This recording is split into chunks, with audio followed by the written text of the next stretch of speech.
there. Subscribe to my channel. अब हम पढ़ेंगे आयत। आयत को इंग्लिश में कहते हैं रेक्टेंगल। इससे पहले हम आपको वर्ग पढ़ा चुके हैं, ठीक। आयत की परिभाषा है जिस चतुर्भुज की सम्मुख भुजाएं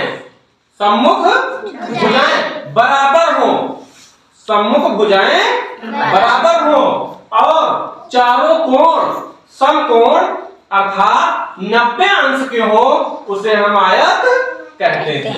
वर्ग में हमने क्या बताया है कि चारों भुजाएं बराबर हो, चारों भुजाएं बराबर हो और कोण कितने अंश के हो? 90 अंश के हो, उसे वर्ग कहते हैं।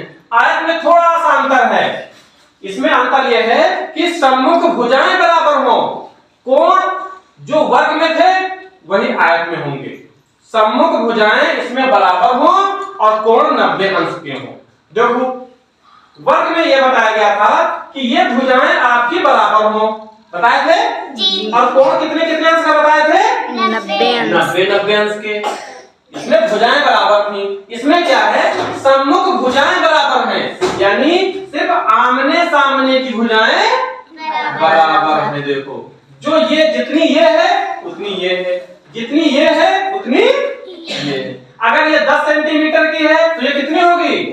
10 होगी। अगर ये 5 सेंटीमीटर की है तो ये कितनी होगी? 5। यानी आमने सामने की भुजाएं बराबर होंगी और कोण समकोण होंगे अर्थात 90 अंश के ही होंगे, जैसे वर्ग में बताया गया है। यानी ये कोण कितने अंश का होगा? 90 अंश। ये कितने का होगा? 90। ये कितने का होगा? 90। और ये कितने का होगा? 90। ये और ये आपस में क्या होंगे? बराबर होंगे। ये और ये आपस में क्या होंगे? बराबर होंगे। यानी आमने सामने की भुजाएं बराबर होंगी, कोण समकोण होंगे और कोण सभी कोणों का मान 90 अंश का होगा, अर्थात इनके चारों कोणों का मान 360 अंश हो जाएगा। 90 ये है तो 90, दूसरा कोण 90 और तीसरा कोण 90 और चौथा कोण 90। यानी 1 2 3 4, तो 1 2 3 4, तो चारों कोणों को जब जोड़ोगे तो 360 अंश आएगा। तो इसकी परिभाषा है जिस चतुर्भुज की सम्मुख भुजाएं, सम्मुख भुजाओं का मतलब यही है कि आमने सामने की भुजाएं बराबर। अगर ये 8 होगी तो ये कितनी होगी? 8। ठीक। अगर ये 4 होगी तो ये कितनी हो जाएगी? 4। अगर ये 20 होगी तो ये कितनी होगी? 20। अगर ये 7 होगी तो ये कितनी हो जाएगी? 7। यानी आमने सामने की भुजाएं बराबर होंगी और प्रत्येक कोण समकोण होंगे अर्थात 90 अंश के होंगे, वही आपका आयत हो जाएगा।